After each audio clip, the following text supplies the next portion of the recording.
let's say we were doing geoengineering because we wanted to make the weather a little bit better. There will be monsoon failures during that period. There will be huge hurricanes. The global studies indicate there will be some impact on precipitation patterns. Might involve large-scale regional agricultural disruption lasting a number of years. Potentially 2 billion people could have their food disrupted by such interventions. That the aerosols can, at least in these model simulations or indicated by these simulations, can offset most climate change in most places most of the time for both precipitation and runoff. But it's likely to cause some damage in some places.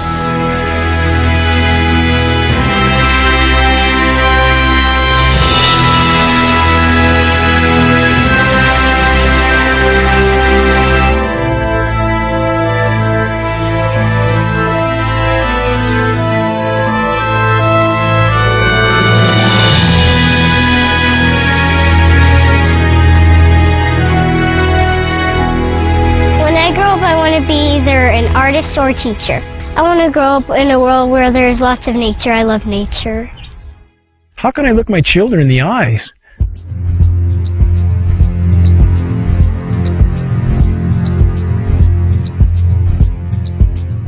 and not try to shed the light on this issue, knowing every breath they take is laden with these metals? I have been forced to conclude that there is no greater or no more immediate threat to anything that lives and breathes than the global geoengineering programs, short of nuclear catastrophe. Geoengineering is defined as the artificial modification of the Earth's climate. Geoengineers are proposing spraying 10 to 20 million tons of toxic aluminum and other substances into our sky for the stated goal of cooling our planet. So let me distinguish these two different kinds of geoengineering as clearly as I can. So the first one is we call solar radiation management, and that's the idea that you could put mostly reflective particles or other means to make the Earth whiter, effectively to increase the Earth's reflectivity, reducing the amount of heat that's absorbed by the sun, and therefore exerting some overall cooling tendency on the Earth. I think, though the initial results of climate models indicate that reflection of sunlight away from the Earth can offset most climate change in most places most of the time. But it will damage some places. We've mostly thought about sulfur, and nevertheless, there might be some good reasons to think about alumina. It turns out, first of all, there's been a lot of work on the environmental consequences of alumina in the stratosphere. There's a bunch of papers going back to the 70s that look at the radiative and ozone-destroying properties of alumina in the stratosphere, and those make you think it might be useful. Do this in just a jet in a very simple way. Make high-quality alumina particles just by spraying alumina vapor out, which oxidizes. So it's certainly, in principle, possible to do that. Since we released What in the World Are They Spraying, hundreds of people from around the world have began taking rain tests. What they're finding is what many are calling the chemtrail geoengineering footprint of aluminum, barium, and strontium. We're finding this well-thought footprint internationally, all over the world, wherever they take samples and get a chemical analysis of rain and snow water. This is quite common.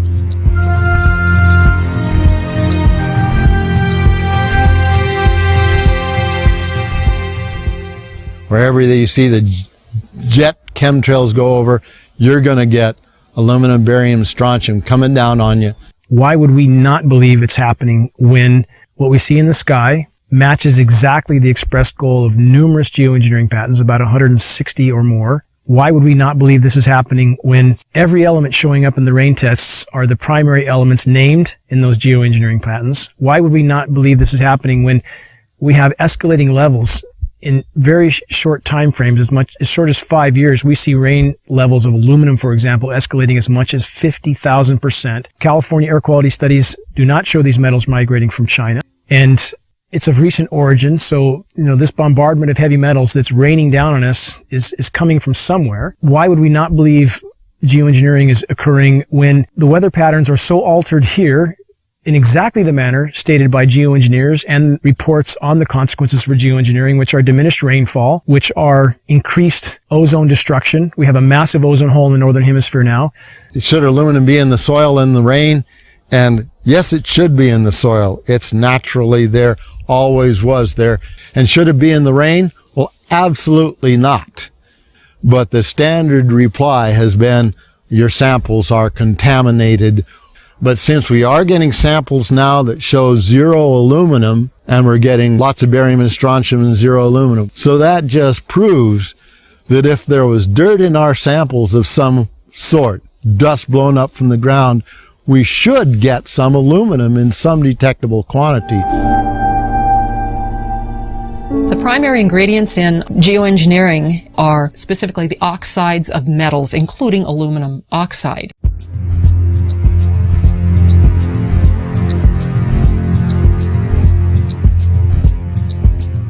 This is devastating to plants, totally devastating. The trees are dying. Why? Approximately 2 years ago, I rode in the back, and you can ride in the back of my place for miles. You can go all the way through the woods, creeks and everything, and it was, I say was, gorgeous. And the day before yesterday, I took a ride, and I rode in the back, and what I found was total devastation. As I pointed out before, Michael, we're seeing, as in this example here, very hardy native plants completely flash out dead. That looks like it's been hit with some kind of a chemical. And we've only seen this in the last couple of years. And there's another one there, back over there. We're seeing mature madrone trees, which are 70, 80 feet high, flash out dead, just like this. USDA refuses to investigate it. The pH typically around here should be about 5.6. Well, since the contrailing got heavy, I watched the pH here in these forests, go up, I guess would be the word. From 5.6, it went about 20 times more alkaline. Very big red flag of fallout from these materials are pH changes to the forest floor. We have very extensive studies from the U.S. Department of Agriculture on the soils in our region, and those soils have changed in 5 to 6 years. The pHs have changed in this area as much as 10 to 12 times toward alkaline in 5 to 6 years. I've personally been in the forest testing with USDA soil scientists who just scratched their heads and seem to have no explanation for incredibly profound changes in pH, which is affecting the ecosystem here tremendously. Aluminum buffer action, aluminum hydroxide is what we think it is, plus the barium carbonate, strontium titanate, strontium oxides, barium oxides, probably some aluminum oxides in there, that this has apparently driven our acid soils about 20 times more alkaline to about 6.8. There are simply too many dots here that connect. Our skies are almost never blue anymore. That is a named consequence of geoengineering. The amount of lost sunshine hitting the planet right now is beyond belief. If people look up the term global dimming, they will see that fully 20% of the sun's rays that reached the planet several decades ago are no longer reaching the planet. I mean, that's a profound change that few people even know is occurring. And you have very visible occurrences in the sky from the aircraft, a very visible sun-blocking, expanding, dingy trails that are exactly what geoengineering patents describe. Heavy aluminum, I'm talking like in the 40s and 50s up to 3,000, 4,000, 5,000. That's still common. Barium, strontium to somewhere 40 or 50 to, again, about 2,000 or 3,000. Same for both barium and strontium.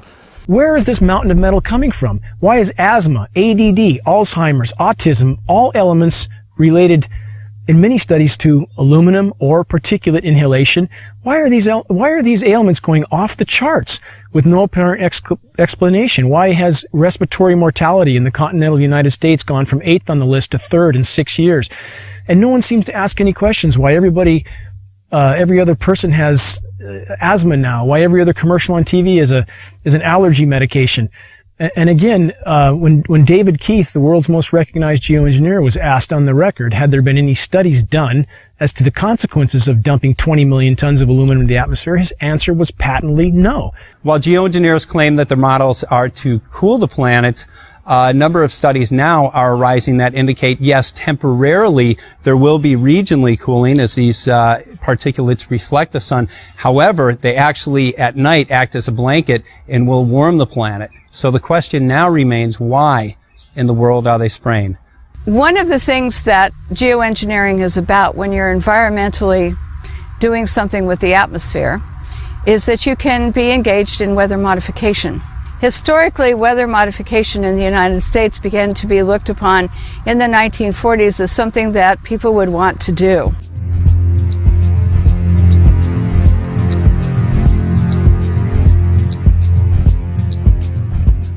And so they started looking at making it enhancing snow, enhancing rain. They started looking at hurricane control. There was a whole bunch of projects in the 40s that started. One was Project Storm Fury, which turned into a disaster when they tried to modify a hurricane. I'm Mark McCandlish.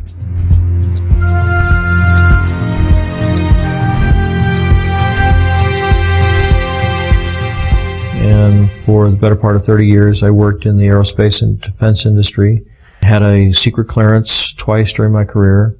Some of the technology that I saw or participated in the creation of tends to play a role in some of the things that are used to control the weather. The very distribution process is being employed in the aerosol campaign, manipulating the weather, crops, taking over the food production or controlling the food production, the military applications. The process evolved when they realized in the 1800s that you can put things into the environment that will influence the uptake of moisture and where it drops out of the atmosphere again.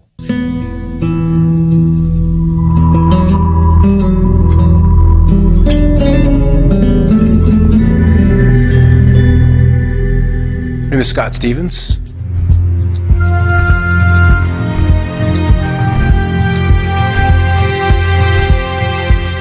I was a television weatherman for 20 years. These chemtrails are absolutely required to impact whatever weather event they were designing. And the trails were an absolute necessary ingredient for them to achieve their weather modification goals. So we're finding the aerosols, the metal particulates, all of those can be used and leveraged to create weather events that are several standard deviations or outside what would be typically normal. When the geoengineering really got underway with the Russians in the mid-70s, we ended up with snow in Miami. We ended up with frost deep into Mexico. The bizarreness of the weather really exploded on the scene when weather engineering got going in the mid-70s. The Dakotas, in winter, they recorded a temperature of almost 100 degrees, 94 degrees. It broke the former record by 32 degrees. There's very profound things that people don't notice. Blue skies almost never. We almost never have dew on the ground. That's a known consequence of geoengineering if they did it, which they appear to be. It sucks the moisture out of the atmosphere. It doesn't descend, doesn't form dew.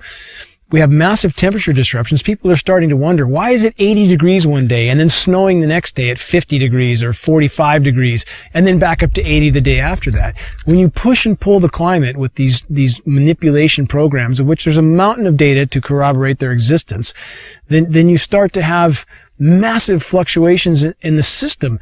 And we saw in March in the continental U.S., there were 15,232 temperature records broken. That's profound. Some of the daytime highs, the former records were broken by as much as 32 degrees. Don't people wonder what in the world is going on? Whether they want to make it snow at 45, 46, 47 degrees. I remember when 38, 39 was a big deal. Those kind of snowfalls in the upper 30s, and now that's been pushed into the 40s.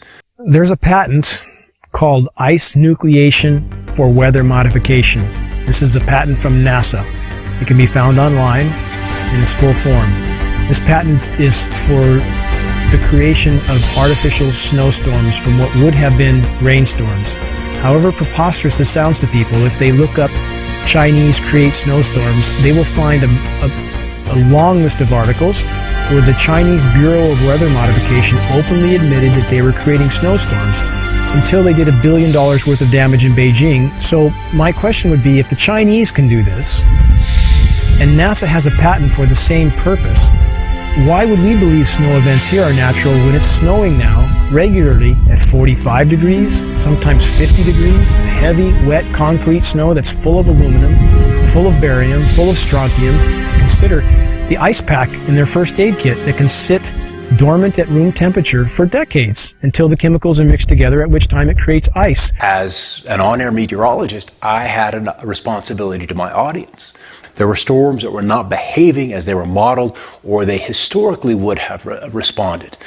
If you can control where moisture is collected and where it's dropped, so to speak, in the form of rain or any other kind of precipitation, then you can really, you can do everything. You can steer the weather system. If you want to be able to manipulate the weather, one of the things we know about the materials that are being used in the aerosols, we've seen everything from aluminum oxide, barium salts, strontium, copper sulfate, potassium iodide, a number of different kinds of things, each of which have different levels of reactivity with the moisture in the air.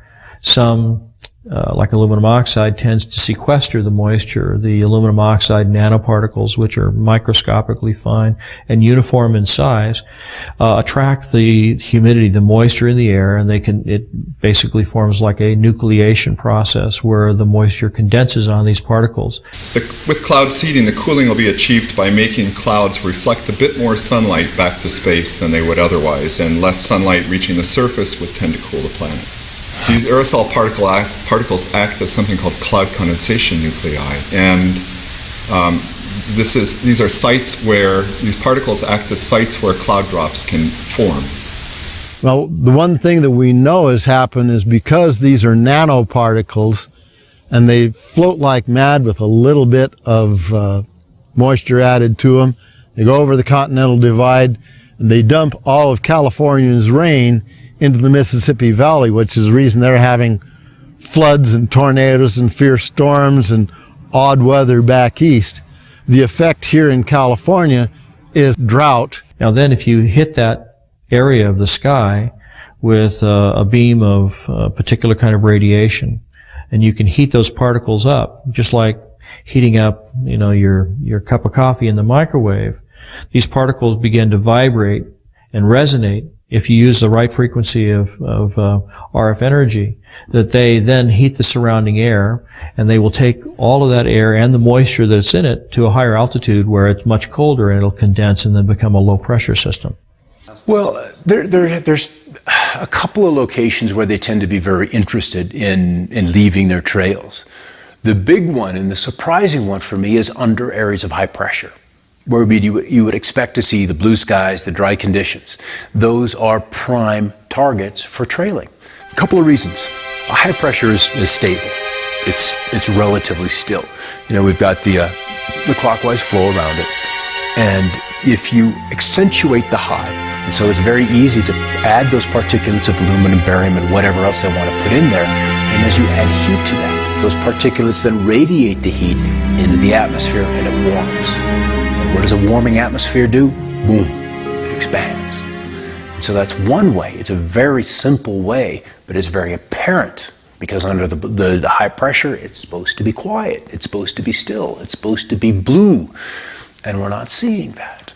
Then as the storm approaches, the high begins to recede, and then they're running the flights back and forth, back and forth, back and forth, and literally seeding the leading edges of the cirrus. So the cirrus canopy is accentuated. That cirrus canopy, which would maybe be 200-300 miles out ahead of a cold front, is now 450 miles. Based on geoengineering data, it would appear the Pacific Northwest gets an excessive amount of the fallout from these programs because much of the weather, much of the precipitation and the storm tracks and the jet stream move across us. So, as stated by globally recognized geoengineers like David Keith, that's the type of area they would want to seed these particulates as incoming fronts start to cover landfall. And that's exactly what we see here. When there's any kind of incoming front, we see jets everywhere. The global studies indicate there will be some impact on precipitation patterns, and obviously there's a lot more opportunity for work in that area. After studying my time-lapse surveillance, one of the reasons I discovered for the trails was that the persistent ones would break, they would misshape or deform, and other planes would come along and precisely mark off those locations of deformation. And you're not going to get that with a regular fleet, so this had to be one of the primary purposes for chemtrails, in my opinion, was to measure off where we have these discontinuities showing up in the atmosphere. And in doing these actions and discovering those zones where there's different energies in the atmosphere, I think that plays very closely into their weather engineering programs of mark, surveil, and then that data goes into a weather model that they can then use to forecast or, once again, engineer the weather to their designs. But you can also influence what happens locally with the atmosphere by painting the materials that these aerosols are made of with different kinds of radio frequency or RF energy, radar, microwave, the HARP system. You know, HARP is an array, a field of antennas, radio frequency antennas. They're 72 feet tall, and they have a cross dipole across the top that's about 60 feet in each direction. 180 of these are in the array today, so you can imagine this field of antennas. What happens is by firing each one, they produce radio frequency energy that normally comes off of an antenna, spreads out rather rapidly. Same principle.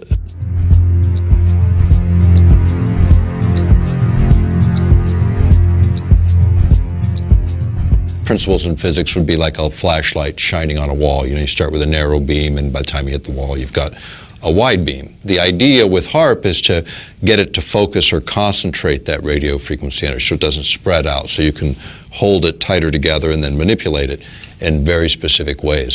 Weather control is a broad topic, so there's lots of ways to control and manipulate weather. HARP is one of them, because you also have private sector companies getting into this business of weather modification.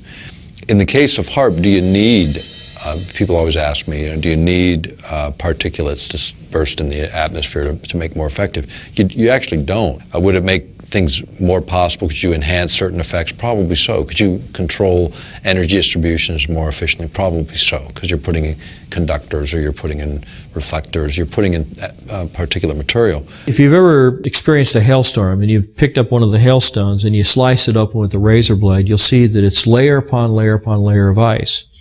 Now, hail is usually formed where you have a low pressure system where there's a tremendous updraft of air. The air gets warmed up by the sunlight ahead of the storm. The air rises. It takes the moisture that's in the air up to a higher altitude where it's much colder. The moisture begins to condense into water droplets, but the updraft is so powerful that the water is carried to extreme altitudes where it freezes. And it begins to fall. And as it falls, it starts to be caught up in the updraft again, so it's circulated up into the air again. And so each time it's lofted up into the atmosphere, more of the moisture that is condensing on the outside of this nuclei of ice begins to form another layer. And each time it's caught back in the updraft, it goes up again and it gets another layer of ice. And so if you have a system like HARP working in conjunction with aerosols, chemtrails that are spraying in the air, you can actually create updrafts that are so powerful that you can have these hailstone circulation patterns going over and over again, where you get hailstones the size of baseballs or even softballs.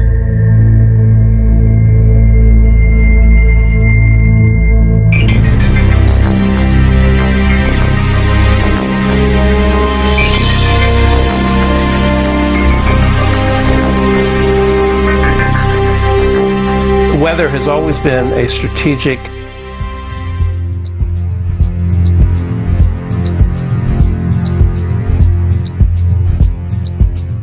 desire to control by the generals, whether it was Napoleon marching towards Moscow or Hitler in his Russian campaign, or our own Pacific Fleet trying to understand typhoons and use them for our strategic advantage. War and weather are very closely connected.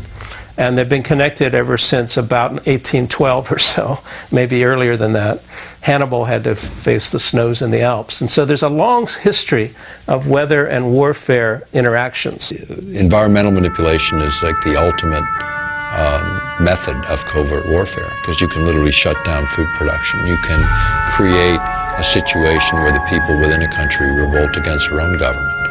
And you're invited in to mop up the mess. The issue of owning the weather by 2025, which is a military publication, we've quoted it as far back as, I think, 94, 95 even.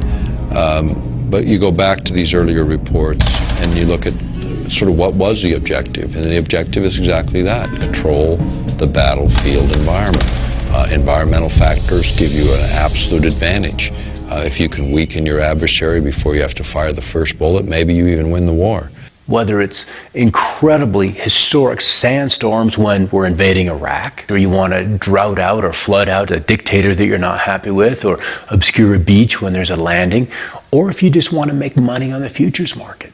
Owning the weather by 2025, using the weather as a force multiplier. And this kind of goes back to what I was saying before about if you can control where a weather system goes and how much or how severe the weather system is, then you can do other things, like you may have heard more recently that many of the aircraft that we've been developing are what they call all-weather capable, which means that they can fly in any kind of weather. They can shoot and target the enemy under really nasty weather circumstances. And these are all things that you can use to your advantage if you happen to be controlling the weather also, because you can have a terrible storm front come in and make it difficult, if not impossible, for the enemy to operate on the ground or to fly their aircraft if they don't have aircraft that are as sophisticated as the ones that you have. And so by creating or using the weather as a force multiplier, as the title implies, that you can achieve an advantage over an enemy force that gives you the upper hand. One of the ideals of the Air Force is to have this all-weather Air Force, or to have their pilots coming back safely and using the weather as a salient against the enemy and clearing out their own airports from, say, from ice fogs or from bad weather. And so if the idea here is that if we can fly and they can't, that's a great military advantage. There was also research studies on hurricanes that the scientists were truly curious about the behavior of hurricanes, but their military patrons were very interested in how to steer them or direct them in certain ways, almost as a guided weapon. This jet stream that's moving across, and it shoots 50 miles north and then 75 miles east and then drops back south again and then kind of goes on its way. And they attributed that little dog leg in the jet stream in Alaska to swinging storm systems out of central Texas into central Florida, where they deposited a couple of tornadoes in the middle of Orlando that were like really rare to see in that part of the country. And so people remember that event and they remember that situation. But it'd be a good example of a very small change in Alaska in terms of a jet stream and what kind of lower 48 effect that would have. And that's again where weather modification, small input in one place can have tremendous change and unexpected outcome in another. You can create weather systems that are so severe they culminate in battlefield denial, where the enemy is not able to use the roads or the bridges or get through the environment because the weather is so severe. And you can use the weather to destroy his crops, deny him a food source, destabilize his population because people get hungry. When they're hungry, they get angry and nasty and they don't like what's happening. So there's lots of different things that you can do with the materials. It's all how you use them in the environment, how you apply it. One of the biggest concerns of early cloud seeding, weather control activities by the General Electric Corporation, came from their lawyers who thought that the corporation was totally vulnerable to lawsuits, because if they started to make fair or foul weather, the people down below in Massachusetts or downwind of Schenectady could institute massive lawsuits that could put GE out of business. So the first response to weather control from their in-house lawyers was to shut it down, was to give the project to the military and ask them to do it, with the GE lawyers only being the consultants on the project. So they were allowed to suggest and design certain activities, but they weren't allowed to touch anything or throw anything out of the plane. The United States government during the Vietnam War perfected weather modification techniques, and also they perfected releasing toxic chemicals like Agent Orange over many areas to defoliate land, trees, grasslands, and other areas. But this is technology that does come up, and it comes up when you see that the technology is advanced far enough to where the practicality of utilizing it in the battlefield environment and the temptation by administrations. I mean, the best covert war is using the environment itself against your adversary. It was a military moment, and it was actually from pretty recent history. And this was the U.S. military thinking that they might be able to control the monsoon over Vietnam during that conflict. And so only a handful of top-level military advisors and the president were informed that they were going to try to make it rain over the Ho Chi Minh Trail and try to have some military advantage by doing this kind of intervention. When you start talking about manipulating the environment, we have treaties that go back to the mid-70s that forbid this, number one, as weapons of war. So the perfection of weather modification took place, but it became apparent that using weather modification for wartime purposes was not acceptable to the United States government and other nations of the world. So therefore, the NMOD Treaty came into being and was signed by the United States government after passing Congress. The reason it was signed and implemented was because it would ban warfare, weather modification techniques and use during times of war. Almost all of our treaties that we've signed, including the non-proliferation, counter-proliferation treaties, chemical treaties, the ones that were signed recently, last few years, back maybe a decade now, I guess time goes, but they had domestic exemptions, and so does the environmental treaty, where you can do whatever you want in your own territorial boundaries. I mean, you start manipulating weather in one part of the planet, it doesn't look on the ground and say, oh yeah, wait, this is the boundary of a political boundary.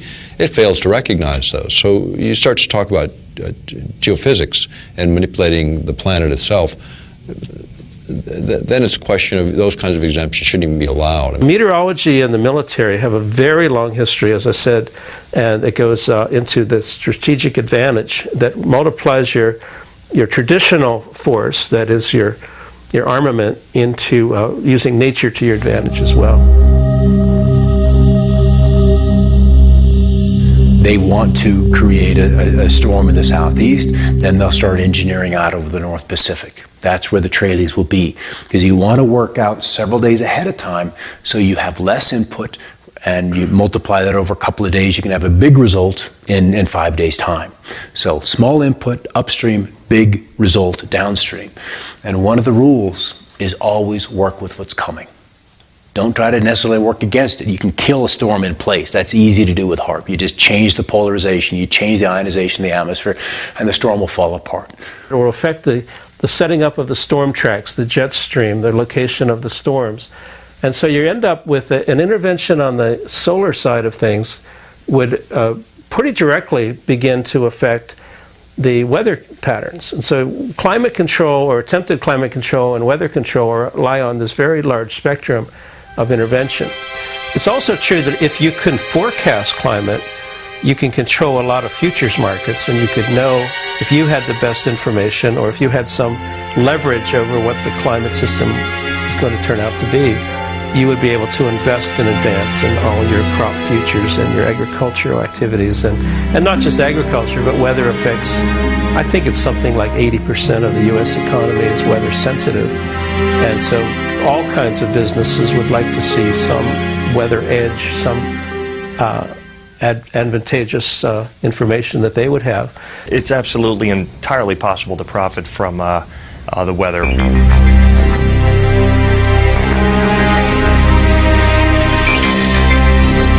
My name is Michael Agney. I'm an independent trader.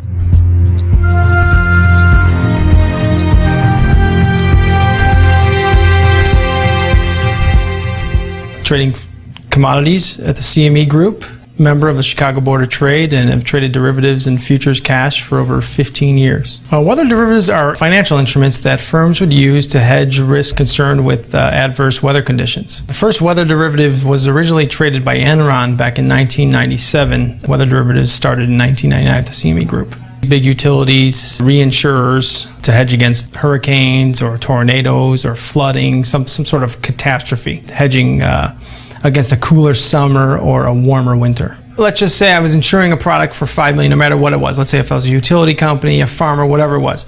Let's say I had $5 million worth of crop, but I can do derivatives that are worth double that amount, and I can control the effects to where I collect on the insurance that's worth $10 million as opposed to selling the crop for $5 million. Yes, I could definitely profit from that. 2010, 2011, Southern Illinois, Missouri, those we had a high peak of tornadoes and those types of adverse weather conditions definitely raised the price of commodities as well as drove the volatility, which also raises the price of commodities. You're going to make more money if a crop fails.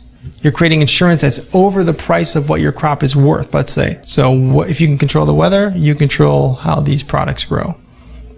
And if you had an insight to how these products were actually seeded and what products you use to actually grow those items, corn, soybeans, and you can control that market, it's unlimited profit potential if you can control the weather. If you want to send, cold into the Midwest, you buy up pipeline capacity, you buy up options on heating and cooling degree days, you buy derivatives off of rainfall. There are mechanisms that you can make hundreds of billions of dollars annually and defray a huge chunk of the cost of this just on the Chicago Mercantile Exchange, playing with derivatives in the weather market. Weather derivatives are basically, you're betting that there's going to be a weather disaster, and you're betting that it's going to occur within a particular time frame in a particular location, and then, the money that you put up basically is like a bet. It's like a wager, saying that this incident's going to happen here, and then when it does happen, there's a big payoff. And that big payoff is something that motivates people to continue to participate in this kind of thing and maybe even feed the very process that's causing the bad weather to happen. Particularly if there's a connection between the people that are seeding the clouds and the people that are making investments. This is a new opportunity. It's a new tool for investors.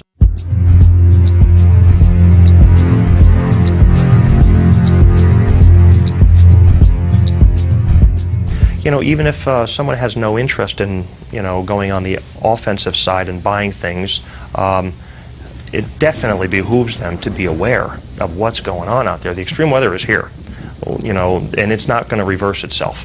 The weather event has to be severe.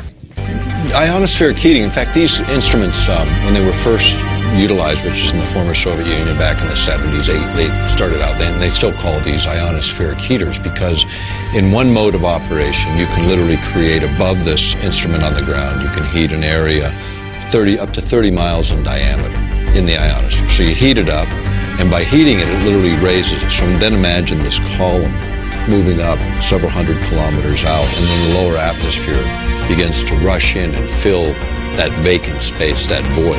And as a result, you're altering pressure systems for quite a distance, which of course alters the weather. You're also able, if a jet stream is coming in the air, you're able to alter its course. And if you alter a jet stream, even a small amount, then the swing factor on the other end, you can move it. So you're moving storms, say, out of the Midwest onto the East Coast, or this kind of thing, by just swinging it high in terms of its flow and getting it redirected. Okay, so now if we look at precipitation, much has been made of this issue of damage from precipitation. Which the particulates that these trails have introduced into the sky are, let's just say the storms can develop more violently, more quickly, in places that are not necessarily as where you would expect them to be. And so we see more flooding. We see more intense droughts. We see rainfall rates of 1 to 2¼ inches an hour that are just bizarre. And sometimes even rainfall, 1 1/4 a minute is just unheard of. And so you have an area that's already been heated by the sun's rays, and then you have the aerosol drift in over that area, and it's reflecting both ways. It's reflecting the heat of the sun back out, but it's also trapping the heat that's already been created there by the sunlight. So it will actually create more heat and trap heat inside and closer to the atmosphere. It can actually exacerbate global warming problems. And if you become more aware of what's happening, where the global commodities are, what extreme weather events, you're one step ahead of them.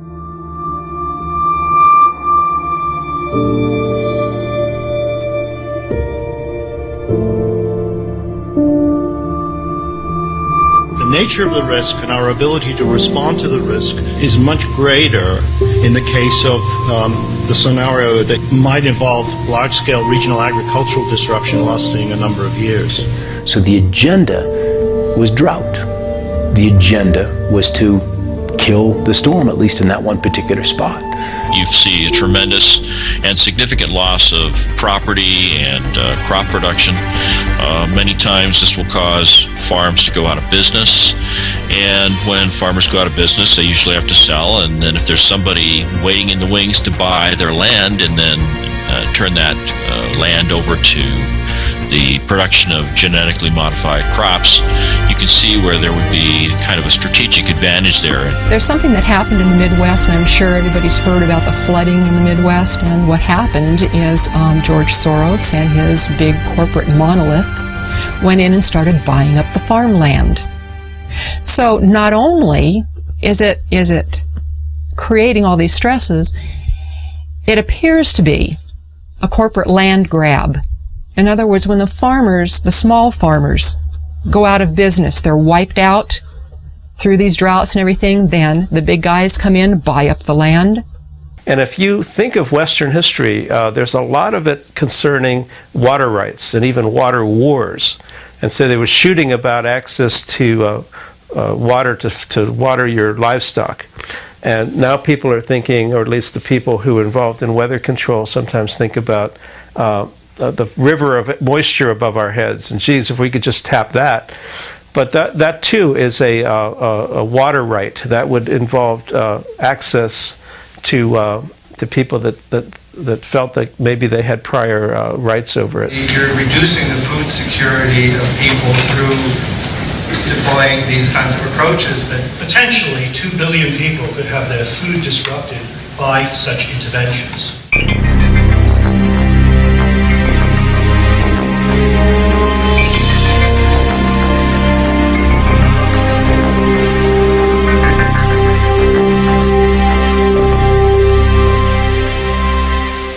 I've been an organic farmer my entire life.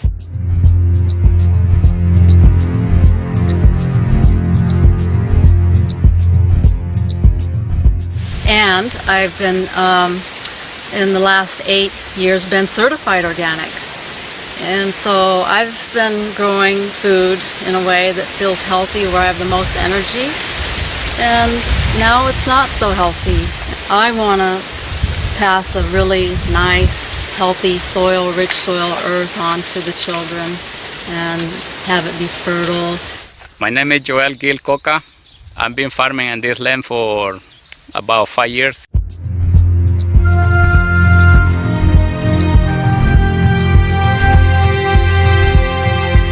Since 2007, and I'm certified organic since 2001. 10 years ago, when I started working for myself, we can grow cilantro, no problem. We can grow basil, no problem.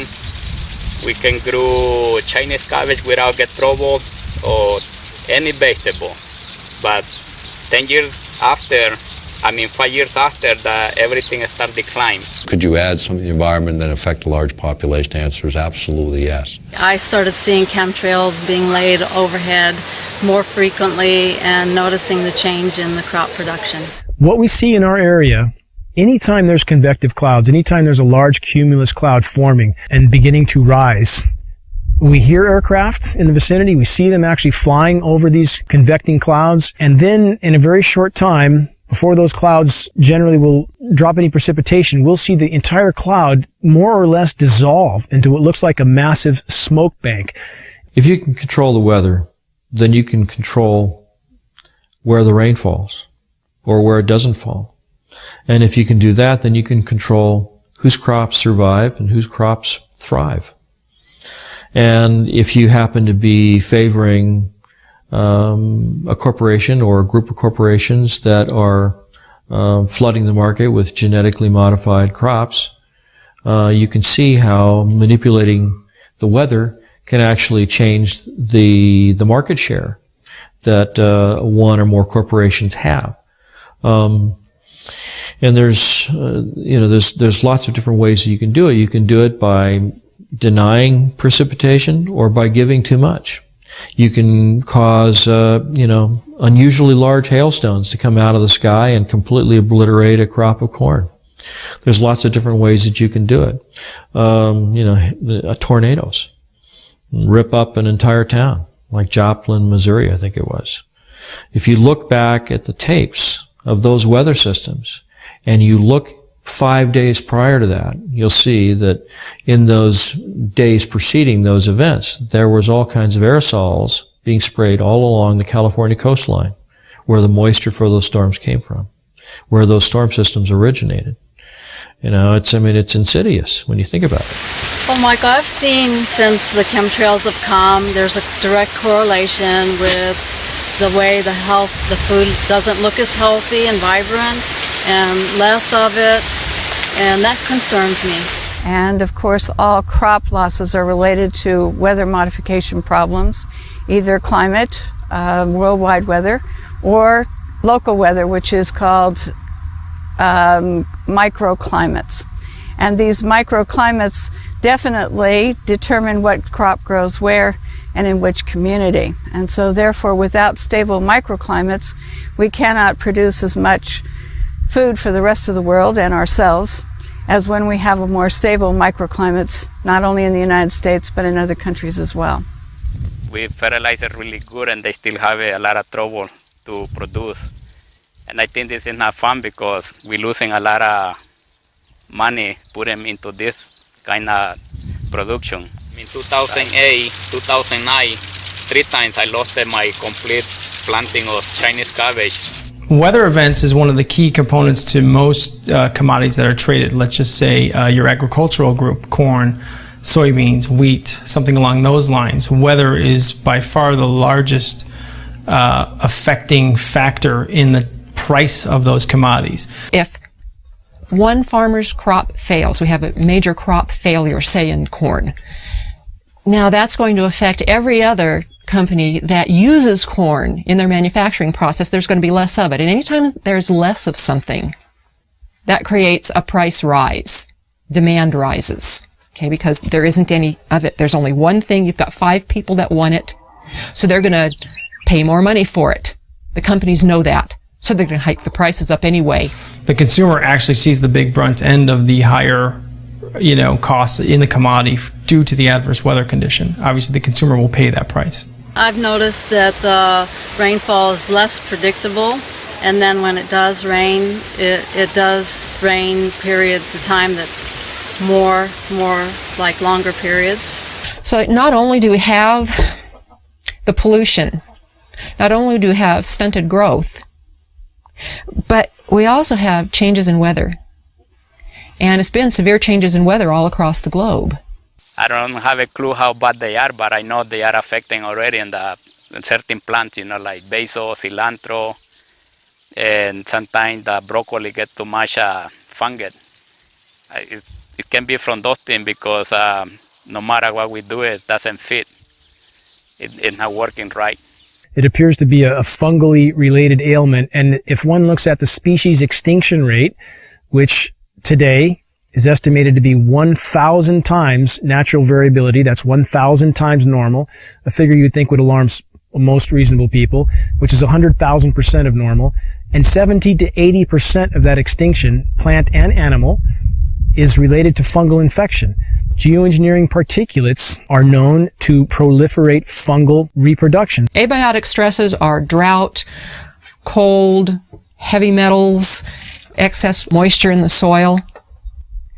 And Monsanto has a patent that actually addresses all of those abiotic stresses. And the plants that it addresses is everything from apples to zucchini.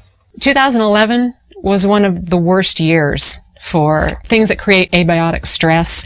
They had 12 worldwide severe weather problems. This destroyed a good portion of the food supply. Now I'm having a hard time growing cherry tomatoes outside under these conditions, and I've turned to having to build a greenhouse where I'm now growing large tomatoes, heirlooms, and they are producing really nice big tomatoes. I see that the tomatoes that I planted now are really healthy and the ones outside are dying. The Midwest grows 40% of the world's corn, and it does have a tendency to flood, so we can expect more and more flooding.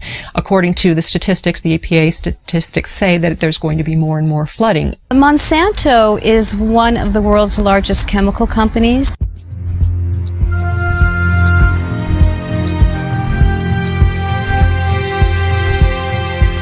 They also own 90% of the seed companies in the world right now, and they are the largest company putting out genetically modified seeds. So what does Monsanto do? Corn is the lead-in because corn is in just about everything. Corn is the main crop. And Monsanto leads in with corn products before it does anything else. So what we have is Monsanto leading in with a drought-resistant corn and an abiotic stress-resistant corn. The drought and the flooding, it's all the same patent. Monsanto has a patent for abiotic stress. Abiotic stress is the drought, it's the flooding, it's the excess soil, it's anything that's going to stress a plant. GMO is genetically modified organism, and it's also called GE, genetic engineering. Well, the history of farming has been a farmer will plant a seed into the ground.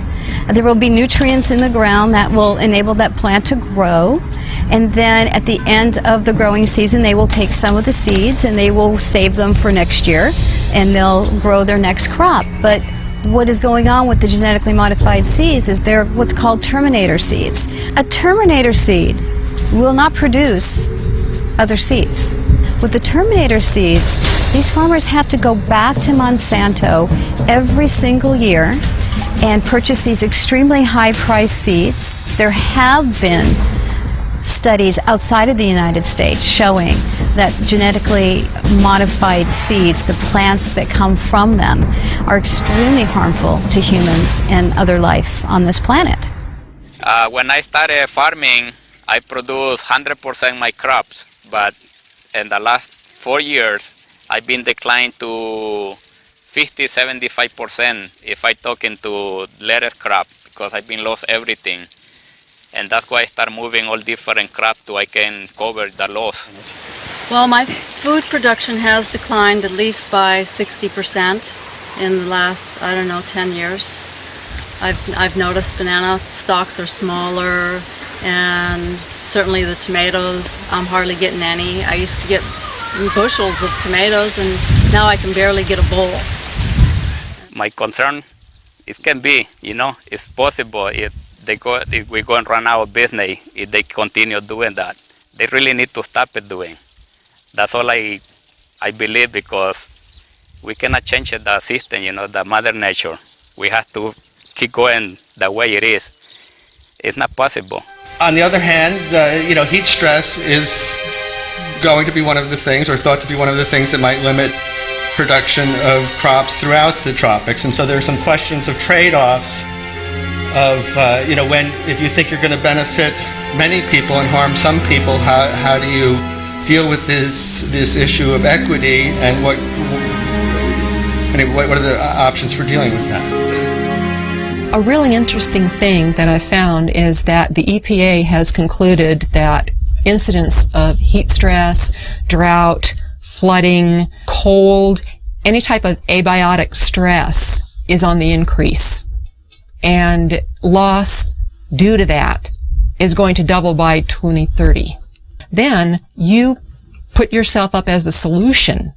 So when all of this weather comes and wipes you out, or you have a drought problem, drought, we've got the seed for you. Here's our drought-tolerant corn just for you, and it'll solve your problems. Oh, by the way, you have to sign this agreement, this 40-page agreement, so that when you go ahead and plant these seeds, you now belong to Monsanto. The weather disasters seem to be directly correlated to an increase in Monsanto sales. So there will be the have and the have-nots. And one of the things that's being discussed under global geoengineering is which countries will be the haves and which countries will be the have-nots when that type of climate remediation is undertaken by many people at a certain level, mostly private corporations funded by the U.S. government, they are hoping. The fact that it's cheap isn't necessarily a good thing at all, as I'll come to in a second. The fact that it's cheap is part of the hard problem of governance. The fact that it's cheap means any small state or even conceivably individuals could do this, and that is a very dangerous thing. There's only probably under $10 million per year, and maybe far less than that, being spent on geoengineering research. It's a mix of a handful of government grants and some private money, including support from Bill Gates Bill Gates invests in geoengineering. Geoengineering destroys crops. Monsanto supplies the seeds to replace those crops. Bill Gates invests in Monsanto. So Bill Gates makes a ton of money. Monsanto makes a ton of money. And the small farmer gets squashed. Corn prices go higher because of a severe drought in this country. Where 41% of the country, or the world's supply of corn comes from. So corn prices are higher, the farmer has more money, so what does he do? He buys fertilizers, which drives up the mosaic stock, or he could purchase genetically modified seeds from Monsanto. You've got severe drought in Africa. In 2011, there was a severe drought. This is causing nothing but death. It's causing starvation, it's causing malnutrition, it's causing a severe water shortage. How do you grow anything without water?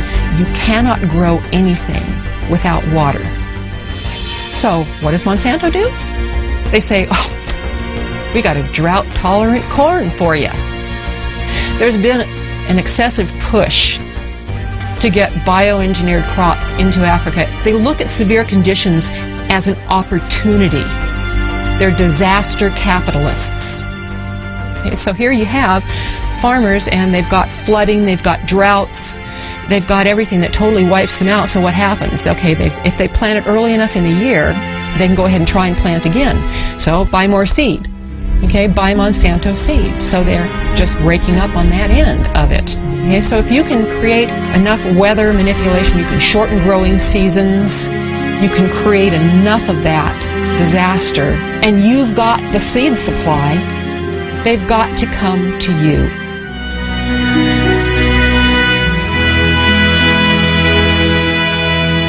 Geoengineers have stated on the record that if global geoengineering was started, it could cause droughts in Asia and Africa. And they state that to the American public for probably obvious reasons. Why would they tell the American public that it could also cause droughts here? Why wouldn't it cause droughts here? There's nothing special about America and the geography here that would not have the same effect as Asia and Africa. If the atmosphere is filled with particulates, those particulates diminish and disperse rainfall. Period. There's too many condensation nuclei, so the water droplets do not combine and fall as rain. They simply adhere to those tiny particles and migrate further, and that's exactly what we see. One of the suggestions about geoengineering has been that we genetically modify trees and plants. We genetically modify crops to be aluminum resistant, and this is ongoing at this time. And part of the geoengineering scheme is to say we're going to put all these chemicals and particles into our atmosphere, which is going to cause air pollution, water pollution, changes in soil pH, and could disrupt agriculture crop production to a great degree. So therefore, instead of saying that maybe this isn't a good idea that we pollute our air, water, and soils with the chemicals we're going to put into the atmosphere, which do come back down, there is a scheme abounding, which is happening right now, to modify some crops so that they are aluminum resistant to the types of chemicals and particles they're going to put into the atmosphere. It's just going to get worse until the point where we're not going to be able to grow anything at all unless it's a Monsanto genetically modified, abiotic stress resistant seed. The chemical companies and the and Monsanto and all of these companies are working together to make us totally dependent on their products for growing corn or growing any kind of agricultural product or trees, whatever. We're going to corporatize not only where the rainfall goes and who gets it through geoengineering and weather modification schemes, but we're also going to say that these are going to be the only crops that are going to grow in areas where we're putting in toxic chemicals that are coming down and altering the soils. One of the most basic things about human society is that we need food and water. And these are two of the things that are most severely dependent upon good weather. Rain at the right time of the year, sunshine so crops can grow, not enough sunshine and they don't grow, too much water, the plants die, not enough water, the plants die. All of this goes back to the amount of food that's available. So if you starve people, they will be vulnerable. They will be much easier to manipulate and forced to do whatever a government wants them to do. So if you control how much food there is or its availability through things like the weather or using the weather as a strategic tool militarily, you can, dramatically influence what's going on in a country. And by doing that over and over again, sequentially through a region, it's possible that you can change the political spectrum over an entire region by doing this over and over again. Maybe even, do it over a much wider region, create so much instability that you're able to, come in and say, oh, we have these wonderful fast-growing crops, genetically modified, and this, you'll have something to eat in less than 3 weeks, and I imagine that, if you can control the food supply, that you can then consolidate the financial and the political interests of a country.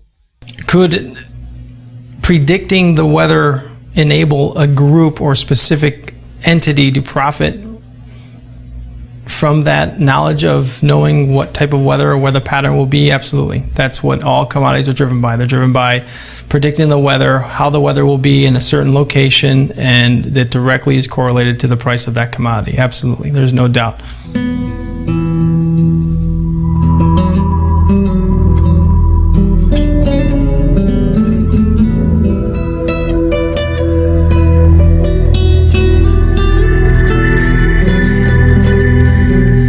While there are a number of agendas associated with these damaging programs, one thing's for sure: they can be used to control our weather and thus corporatize every natural system on the planet.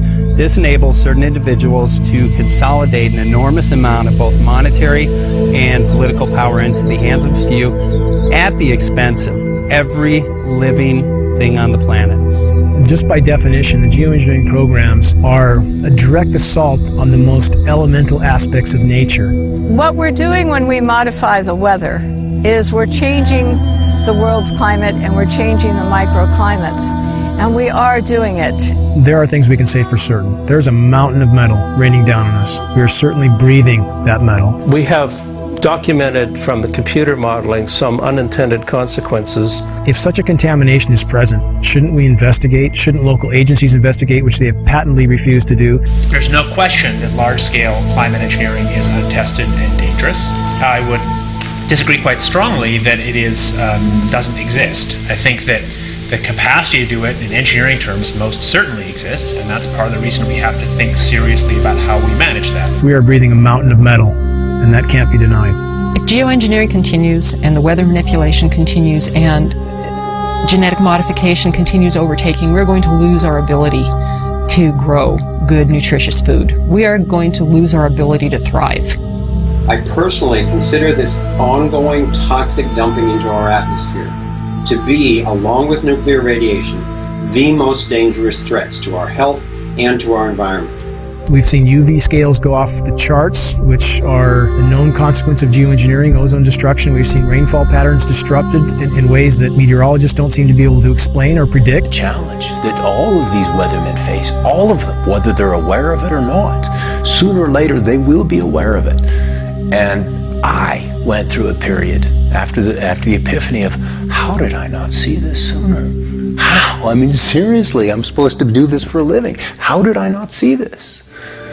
We seem to have lost our moral fiber and our ethical compass when we talk about that we all should live within an experiment that somebody else is conducting. If you knew or could predict the weather at any given time, at any given area, then you control the fate of mankind and what they pay for everything. Washington is not responsive to the average person. It's responsive to commercial interests who can spend millions on campaigns now without restriction, who literally drive the policy making in Washington, D.C. I guess I'm under the belief that you can't control the weather.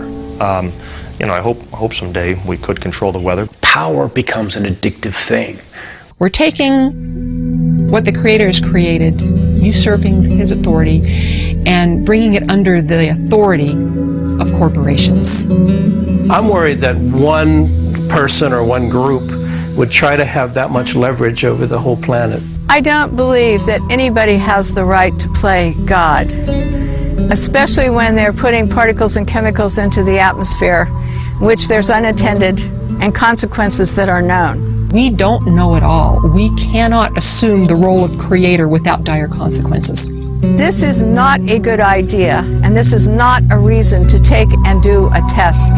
The atmosphere and the earth belong to all of us. It provides the food we eat, the air we breathe, the water we drink, and no one should have the right to own it. The biosphere is at risk from top to bottom. Though you have climate scientists calling for emergency geoengineering due to events like methane mass expulsion, which appears to be occurring in the Arctic. It would have a significant impact on the way that we operate. Notice it also has enormous political, social, and economic implications.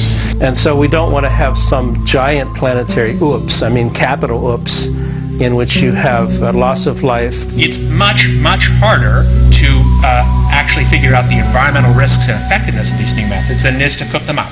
They're creating an artificial environment to replace the natural environment.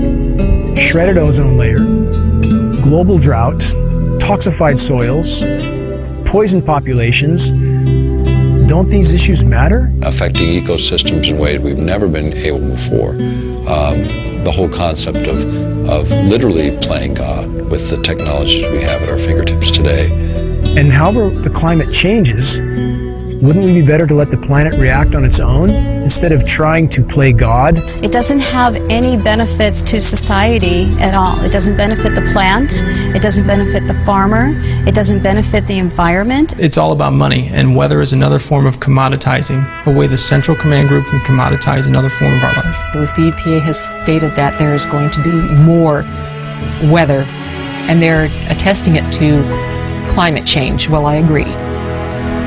It's changing. The weather's changing. Now, the real issue is it natural or is it man-made? And if it's man-made, who's doing it? Is it the geoengineering guys? That's what I believe the geoengineering continues, that whatever changes are happening to the planet, we will exponentially worsen those changes and poison everything in the process. And indeed, with the amount of metal falling on us, that poisoning appears to have been occurring now for quite some time. Why are you spraying that stuff in our sky? It's accumulating massive amounts of wealth in very few hands, and that's what they're trying to do in all aspects of these economies. The money's not worth it. This is my future. I encourage people to get involved in the projects they're interested in, whether it's this one or some other one. To thrive, we need to organize locally, nationally, and globally to expose and stop this practice immediately. Please quit free riding on our future. But do what you can do, and I think that's really the answer for all of this, is recognize that there's a network more powerful than the internet. It's a human race, and we are connected in a way that's quite powerful. The fact is, acting on what we know to be right and true, doing something about what we care about that we can do. Please tell everyone you know about this. Bring this message to community meetings, demonstrations, and other public events. The work we're doing will provide cover for others to come out. And I'm most interested in whistleblowers. Send this film to environmental, farm groups, media groups, ADD, Alzheimer's, asthma groups, and other organizations that would do something if they only knew. Because we deserve a future. And if you control the weather, you're going to control the planet. It's that simple. Some people address this issue in fear. Some people address it in anger. I address this in faith. Faith believing that we collectively, as human beings, as humanity, have the power and the ability to stop these damaging programs.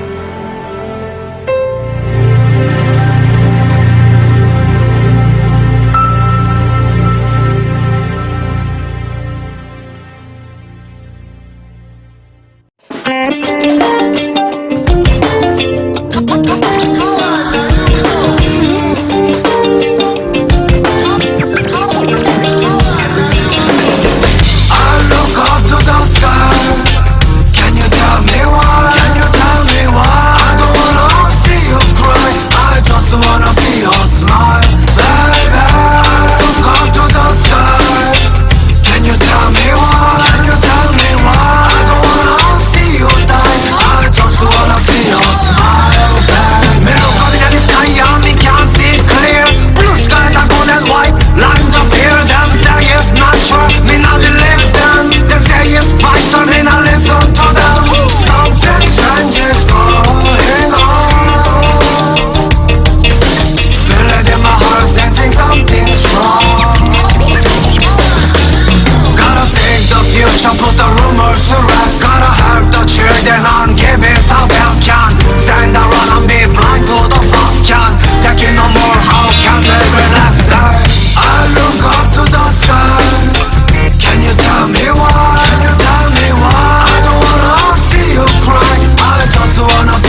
We want the truth, gotta save our youth.